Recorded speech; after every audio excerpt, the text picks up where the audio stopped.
ओम श्री गणेशाय नमः। ओम नमः शिवाय। हरे कृष्णा।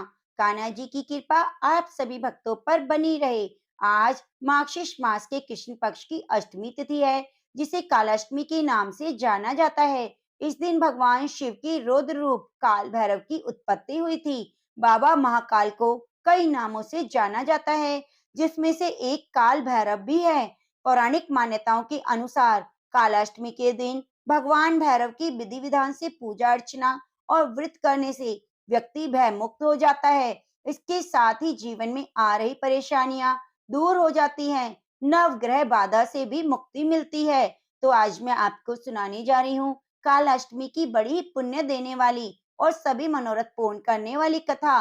तो आप सभी से निवेदन है कि कथा को सुनने से पहले वीडियो को लाइक करके कमेंट बॉक्स में ओम नमः शिवाय जरूर जरूर लिखिए। जो भी भक्त भगवान शिव के सच्चे भक्त हैं, वे कमेंट में ओम नमः शिवाय जरूर जरूर लिखिए। शिव पुराण की कथा के अनुसार एक बार ब्रह्मा जी सुमेरु पर्वत पर बैठकर ध्यान मग्न थे। तभी देवता उनके पास आए और हाथ जोड़कर नमस्कार किया। उसके बाद पूछने लगे कि इस संसार में अविनाशी तत्व क्या है। जिस पर ब्रह्मा जी बोले, मुझसे बढ़कर कोई भी नहीं, मुझसे ही संसार उत्पन्न हुआ है। मेरे ही कारण संसार प्रवृत्त और निवृत्त होता है। ब्रह्मा जी की ऐसी बात सुनकर वहां बैठे विष्णु जी को बहुत बुरा लगा। तब वे ब्रह्मा जी को समझाते हुए बोले कि आप इस प्रकार अपनी प्रशंसा ना करें, क्योंकि मेरी ही आज्ञा से आप सृष्टि की रचयिता हो। उसके बाद दोनों ही आपस में खुद को उच्च सिद्ध करने के लिए वेदों का स्मरण किया। जिसके बाद उन्होंने चारों वेदों से अपनी सृष्टि के संबंध में पूछा। तब ऋग्वेद ने भगवान शिव का स्मरण करते हुए बोले, हे ब्राह्मण, श्री हरि जिसके अंदर पूरा भू निहित है, वह एकमात्र भगवान शिव हैं। तब यजुर्वेद बोले कि उन परमेश्वर भगवान शिव की कृपा से वेदों की प्रमाणिकता भी सिद्ध होती है। उसके बाद सामवेद बोले कि जो समस्त संसार के लोगों को भरमाता है, जिनकी कांति से सारा विश्व प्रकाशमान है, वे त्र्यंबक महादेव जी हैं।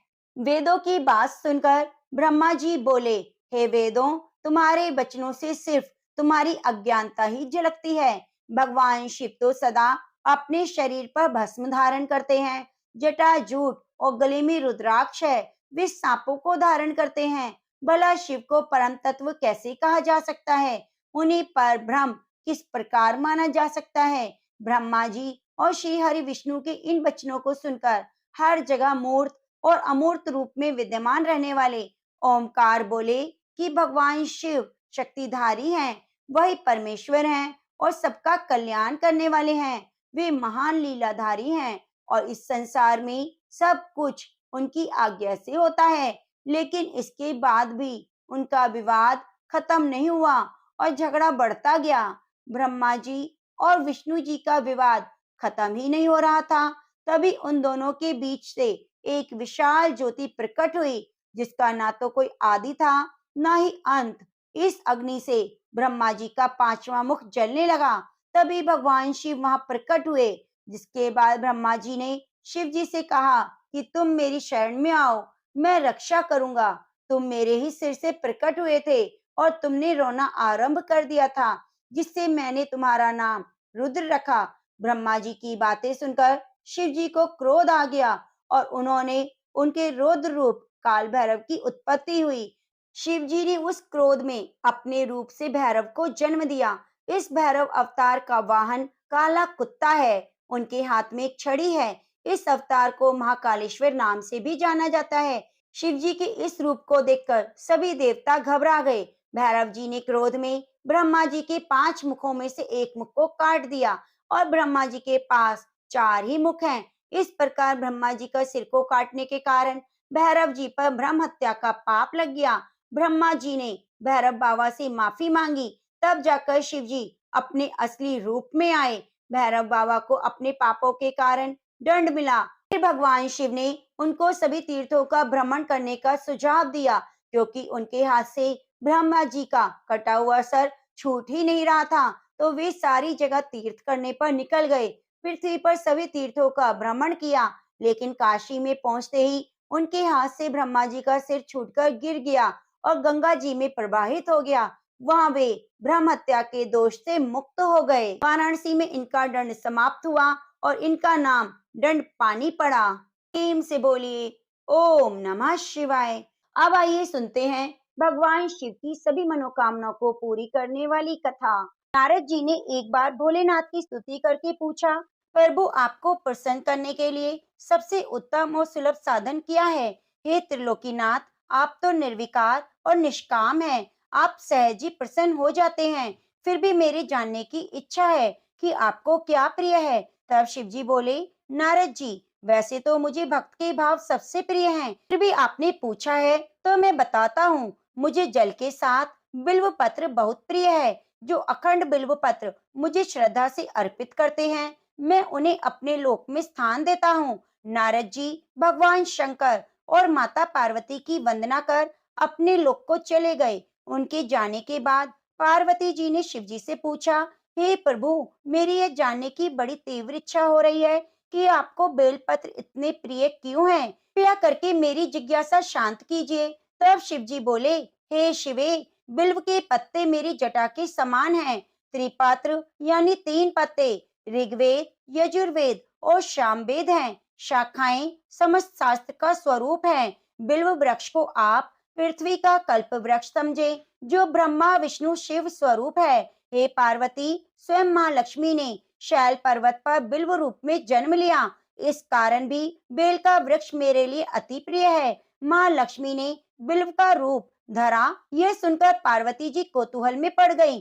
पार्वती जी कौतूहल से उपजी जिज्ञासा को रोक ना पाई। उन्होंने पूछा, देवी लक्ष्मी ने आखिर बिल्व वृक्ष का रूप क्यों लिया? आप ये कथा विस्तार से बताइए। भोलेनाथ ने देवी पार्वती को कथा सुनाना शुरू किया। हे देवी, सतयुग में ज्योति रूप में मेरे अंश का रामेश्वर लिंग था। ब्रह्म आदि देवों ने उसका विधिवत पूजन अर्चन किया।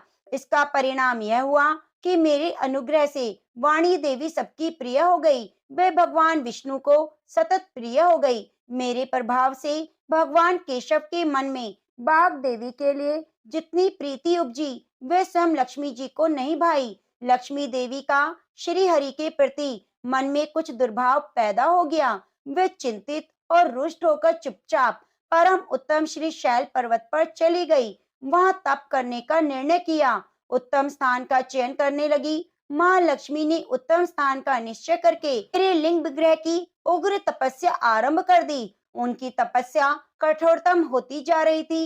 हे परमेश्वरी, कुछ समय बाद माँ लक्ष्मी जी ने मेरे लिंग विग्रह से थोड़ा धर्म में एक वृक्ष का रूप धारण कर लिया। अपने पत्तों और पुष्पों द्वारा निरंतर मेरा पूजन करने लगी। इस तरह से लक्ष्मी जी ने 1 करोड़ वर्ष तक घोर आराधना की। अंततः उन्हें मेरा अनुग्रह प्राप्त हुआ। मैं वहां प्रकट हुआ और देवी से इस घोर तप की आकांक्षा पूछकर वरदान देने को तैयार हुआ।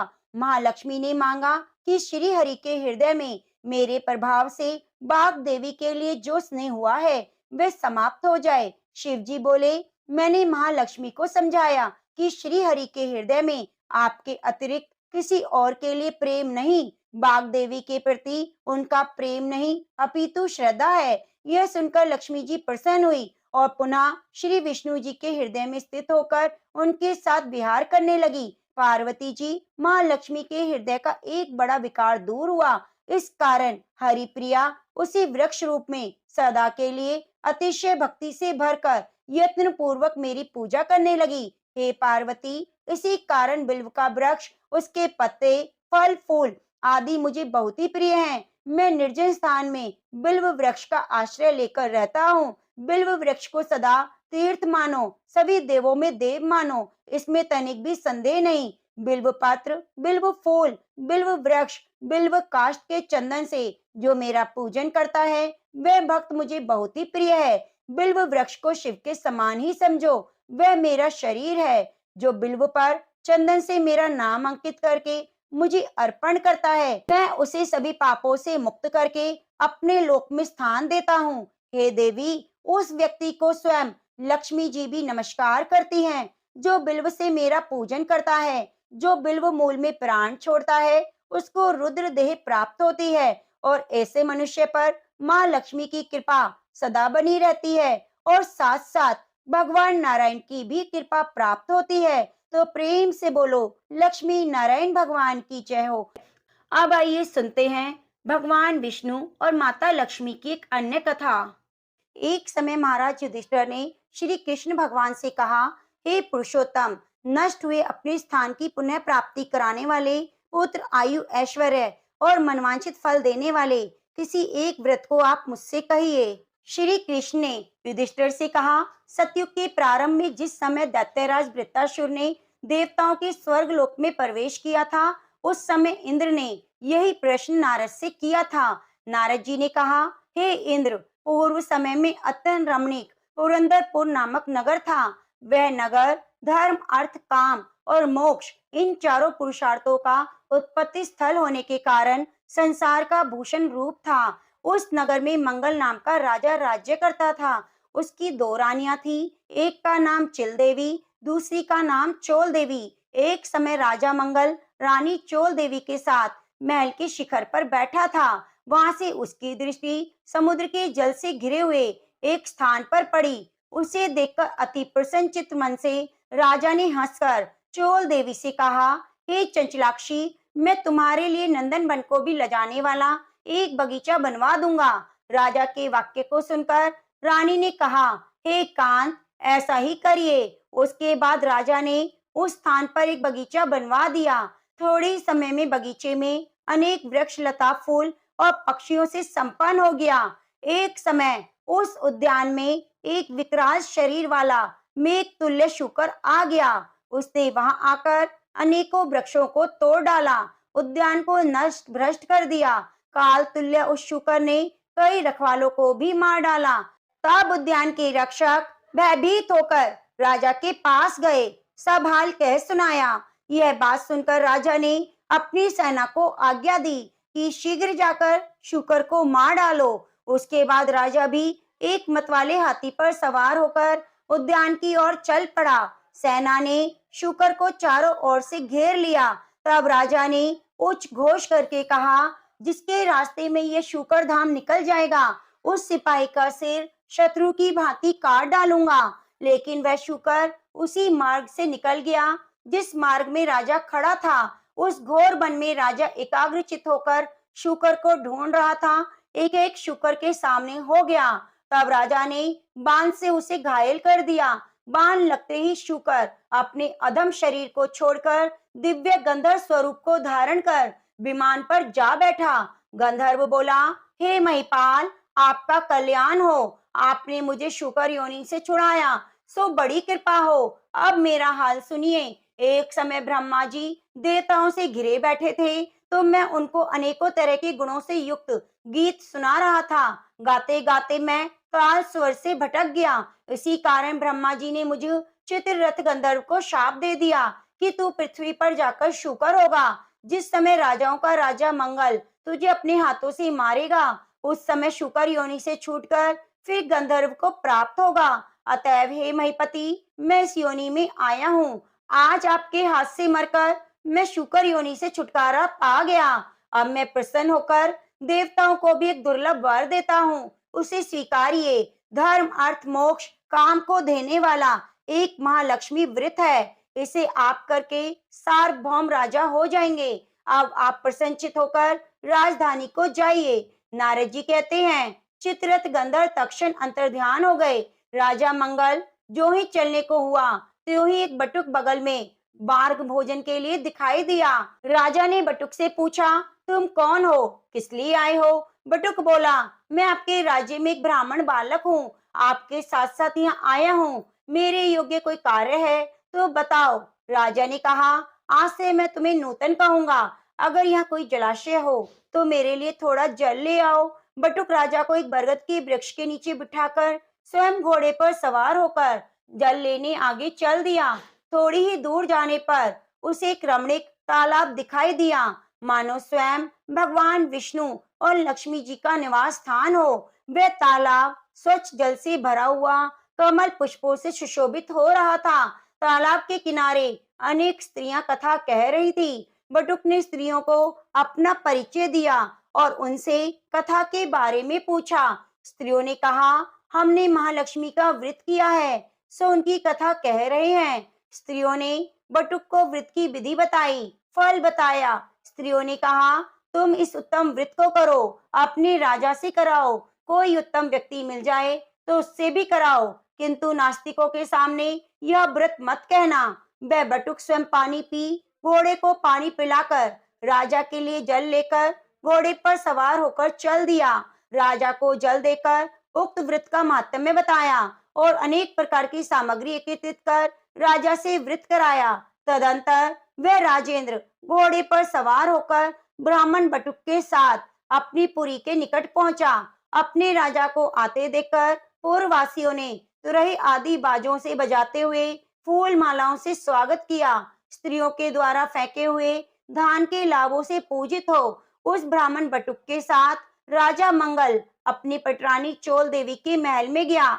जाते ही रानी ने राजा के हाथ में एक डोरा बंधा देखा। इस पर रानी ने अत्यंत क्रोधित होकर कहा, मालूम होता है राजा शिकार के बहाने किसी दूसरी स्त्री के पास गया था, उसी के सौभाग्य के लिए राजा ने हाथ में डोरा बांध रखा है, उसी का भेजा हुआ यह ब्राह्मण बालक भी है। ऐसा विचार करके चोल देवी ने राजा के हाथ में बंधा डोरा तोड़कर पृथ्वी पर डाल दिया। संयोगवश उसी समय चिल देवी की एक दासी कुछ देखने आई थी। उसने वह डोरा उठाकर उस ब्राह्मण बटुक से उसका कारण पूछा। बटुक ने दासी को सारी बात बताई और व्रत के बारे में बताया। तब दासी ने चिल देवी के पास जाकर यह व्रत बताया और ब्राह्मण को बुलाकर महालक्ष्मी का उत्तम व्रत किया।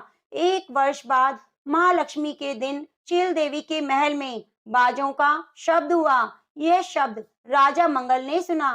तब राजा को महालक्ष्मी के व्रत का ध्यान आया। वह बटुक से कहने लगा, आज महालक्ष्मी की पूजा का दिन है, मेरा वह डोरा कहाँ है? यह पूछने पर बटुक ने चोल देवी के द्वारा तोड़े जाने की बात बताई। यह सुनकर राजा चोल देवी पर कुपित हुआ, कहने लगा, आज मैं चिल देवी के साथ पूजन करूंगा। तब राजा बटुक के साथ चिल देवी के महल में गया। तभी लक्ष्मी जी एक वृद्धा का रूप धारण कर चोल देवी के महल में परीक्षा लेने गई। चोल देवी ने वृद्धा को भला बुरा कहकर वहां से चले जाने को कहा। तब वृद्धा रूपी महालक्ष्मी ने चोल देवी को श्राप दिया कि तू शुक्रमुखी हो जा, यह मंगलपुर कोलापुर हो जाए। तभी से यह नगर कोलापुर कहलाने लगा। लक्ष्मी जी वहां से चलकर चिल देवी के महल में आई। वहां अनेक प्रकार से उनका सम्मान हुआ, पूजा हुई। पूजन के बाद चिल देवी ने साक्षात लक्ष्मी जी का पूजन किया। तब लक्ष्मी जी बोली, मैं तुमसे पूर्णतः संतुष्ट हो, तुम जो चाहो वो वर मांगो। चिल देवी ने कहा, हे सुरेश्वरी, जो आपका उत्तम व्रत करे उसका घर आप कभी मत त्यागना, कथा सुने उसको मनवांछित फल देना।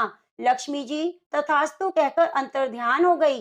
राजा ने भी चिल देवी के साथ पूजन किया। उसी समय ईर्ष्यावश चोल देवी भी चिल देवी के यहाँ गई, जबकि द्वारपालों ने बहुत मना किया, फिर भी एक ना मानी। चोल देवी ने वहां का हाल देखकर न जाने क्या क्या सोचा और अंगिरा ऋषि के आश्रम में चली गई। महर्षि ने चोल देवी का क्रूप चेहरा देखकर उससे महालक्ष्मी का व्रत पूजन करवाया।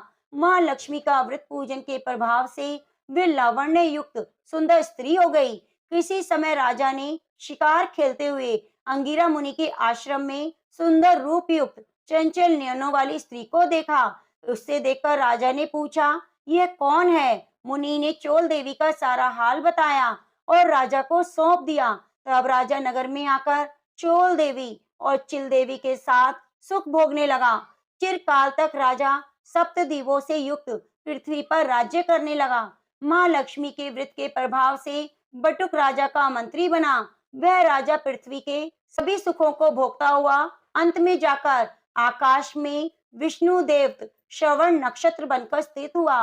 नारद जी बोले, हे इंद्र, सब व्रतों में उत्तम व्रत मैंने तुमसे कहा, जिसकी कथा सुनने से मनवांछित फल प्राप्त हो जाता है। जिस प्रकार तीर्थों में प्रयाग, देवताओं में भगवान, नदियों में गंगा पुनीत मानी गई है, उसी प्रकार यह व्रत सभी व्रतों में उत्तम है। हे इंद्र, धर्म काम मोक्ष की इच्छा से तुम भी इस व्रत को करो। इतना कहकर महालक्ष्मी धन धान्य कीर्ति आयु यश पुत्र पौत्रादि सब कुछ देती है। श्री कृष्ण युधिष्ठिर से बोले, हे युधिष्ठिर, नारद जी द्वारा कहा गया यह व्रत देवराज इंद्र ने किया, अब आप भी इस व्रत को करो। कथा श्री कृष्ण भगवान ने महाराजा युधिष्ठिर से कही थी। यह सभी मनोकामनाओं को पूर्ण करने वाली कथा है। तो प्रेम से बोलो, माता महालक्ष्मी की जय। गणेश जी का मेला लग रहा था। सब मेले में जा रहे थे। एक छोटी सी लड़की थी, अपनी माँ से जिद करने लगी, मैं भी मेले में जाऊंगी। तो उसकी माँ बोली, बहुत भीड़ है, कहीं गिर जाएगी। लड़की नहीं मानी, तो उसकी माँ ने 2 लड्डू और 1 घंटी में पानी दिया और बोली, एक लड्डू गणेश जी महाराज को खिलाकर पानी पिला देना, दूसरा लड्डू तू खा लेना, पानी पी लेना। लड़की मेले में चली गई। मेला खत्म होने पर सब अपने घर आने लगे, पर लड़की वहीं बैठ गई। एक लड्डू तुमको दूं, एक लड्डू मुझको। इस प्रकार सारी रात बीत गई। गणेश जी ने सोचा, अगर लड्डू नहीं खाऊंगा तो ये लड़की घर नहीं जाएगी। ये छोटा सा रूप बनाकर आ गए और लड़की से एक लड्डू लेकर खाया और पानी पी लिया और कहा, कुछ मांग ले। लड़की बोली, अन्न मांगू, धन मांगू, लक्ष्मी मांगू, 9 खंड महल मांगू, बांदी मांगू, खूंटी हार, सेज भरतार, रुंझुन बैल, बस इतना ही मांगू। गणेश जी बोले, छोटी सी तो दिखती है, पर सब कुछ तो मांग लिया। अब अपने घर पर जा, तुझे सब कुछ मिलेगा। घर आई तो लड़की की माँ बोली, इतनी देर कहाँ रही? लड़की बोली, मैं गणेश जी को लड्डू खिलाकर पानी पिलाकर आई हूँ। गणेश जी की कृपा से उसके घर पर सब कुछ हो गया।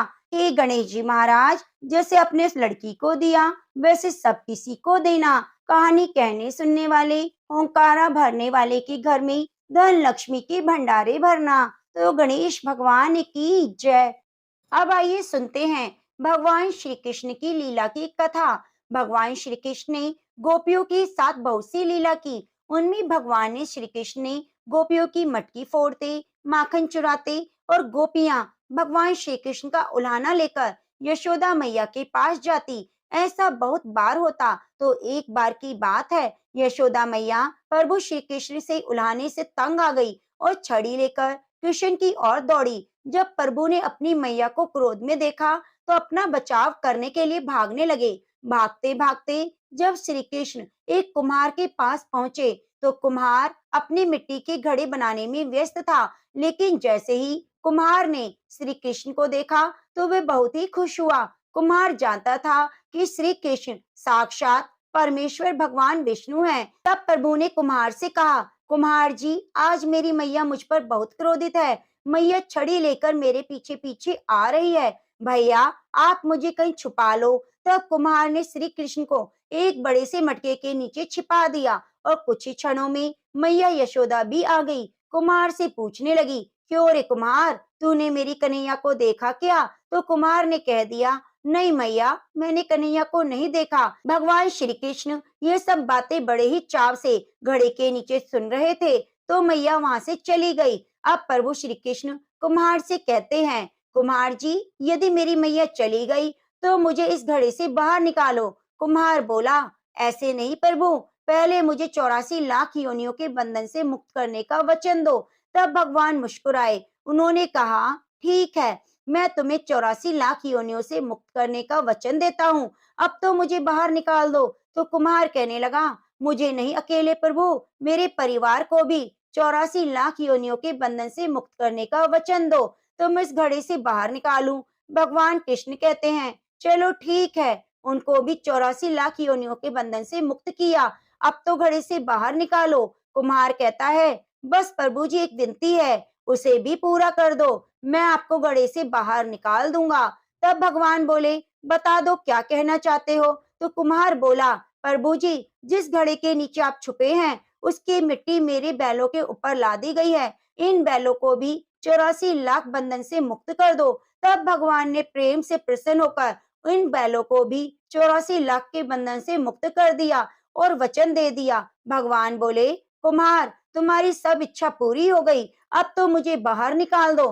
तब कुमार कहता है, अभी नहीं भगवान, बस एक अंतिम इच्छा है, उसे भी पूरा कर दीजिए। और वह यह है कि जो भी प्राणी हम दोनों के बीच के संवाद को सुनेगा, उसे भी आप 84 लाख योनियों के बंधन से मुक्त करेंगे।